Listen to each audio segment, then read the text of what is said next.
জন কিশোরের বা কিশোরীর বয়স 7 থেকে 8 বছর বয়স হয় তখন থেকেই কি তাদেরকে আসলে সেক্সুয়াল এডুকেশনটা দেওয়া উচিত কিনা বা নলেজটা তাদেরকে দেওয়াটা কতটুকু ইম্পর্টেন্ট পরে যখন তারা একটু ম্যাচুর হয়ে যায়। এখন তো মিডিয়া বিভিন্ন জায়গায় সবকিছু ওরা দেখতেছে শিখতেছে, ওদের মধ্যে যে পরিপক্কতা আগের সময়ের মতো এখন নেই, এখন পরিপক্কতা একটু আর্লিয়ার হয়ে যাচ্ছে এবং তাদের সেই পরিপক্কতার জন্য তারা যেন ডিরেল না হয়ে যায় বা অন্যদিকে ডাইভার্টেড না হয়, সেজন্য তাদেরকে রাইট ওয়েতে দেখানোর এখনই সময়। এবার 11-12-তে যখন তারা যাচ্ছে তখনই তাদেরকে কাউন্সেলিং করা বা রাইট ওয়ে বোঝানোটা খুব ইম্পর্টেন্ট। আর ওই সময় তারা আমরা তো জানি আর আজকে ওরা কন্যা, কিন্তু পরে তারপরেই হবে বধূ হবে, তারপরে মা হবে। তো এই সময় কন্যারা যখন মা হবে তাদেরও তো একটা ফিজিক্যাল গ্রোথ, ফিজিক্যাল স্বাস্থ্যটা সুস্বাস্থ্য হতে হবে, মেন্টালি সুস্বাস্থ্য হতে হবে। তাইলে তারা ভবিষ্যতে যে বা তাদের যে সন্তানরা আসবে তারা একটা সুনাগরিক হিসাবে ভবিষ্যতে দেশে আসতে পারবে এবং তারা দেশের জন্য কিছু করতে পারবে। আর এই সময় আরও অনেক কিছু ব্যাপার আছে, যেমন হলো আমরা আজকাল যেরকম মেয়েদের ভ্যাকসিনেশনের ব্যাপার আমরা বলি, কারণ এখন আগে যেরকম জ্বরের মুখ ক্যান্সার, এটার তো ভ্যাকসিনেশন অ্যাকচুয়ালি এই আর্লি অবস্থায় দিতে হবে, মানে ফার্স্ট সেক্সুয়াল কন্ট্যাক্টের আগেই।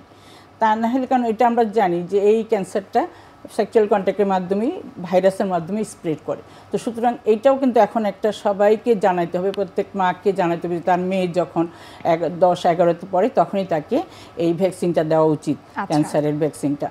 তাছাড়া যেমন টিটেনাস ধনুষ্টঙ্কারের টিকাটা, এটাও কিন্তু 15 বছর বয়সে আমরা দিতে বলি, কারণ ওই সময় যদি সে 5টা ডোজ ঠিক মতো দেয় ভ্যাকসিনেশনটা, তাইলে সে লাইফ লং তার ধনুষ্টঙ্কারের থেকে সে বেঁচে যায়। কারণ ধনুষ্টঙ্কারের সম্ভাবনা তো বেশিরভাগ সময় থাকে যখন কোনো ডেলিভারির সময় হতে পারে, পরবর্তী কোনো অ্যাক্সিডেন্টের জন্য হতে, যে কোনো সময় যখনই ধনুষ্টঙ্কার একটা হতে পারে, ওইটাকে প্রোটেকশন দেওয়ার কিন্তু এই কিশোরীর সময়ই এই প্রোটেকশনটা আমাদেরকে দিতে হয়। আর ইদানিং তো যে ক্যান্সারের ভ্যাকসিনটা এখনই আমরা সব মেয়েদেরকে এই যে 14 বছরের আগেই আমরা দিতে বলি, আর যদি যারা 14 বছর আগে না দিয়ে থাকে তারপরেও সে যাবে, কিন্তু এই কিশোরী যে তাকে এটা কমপ্লিট করা উচিত হবে। বিশেষ করে আমার কাছে যে মাটা আসেন, আমি জানি তার একটা মেয়ে আছে, তার মেয়ের বয়স 13 বছর 12 বছর, তখন আমি তাকে কাউন্সেলিং করব যে ওনাকে ভবিষ্যতের থেকে প্রোটেকশন নিতে হলে জ্বরের ক্যান্সারের প্রোটেকশন এখনই তাকে ভ্যাকসিন দিতে হবে।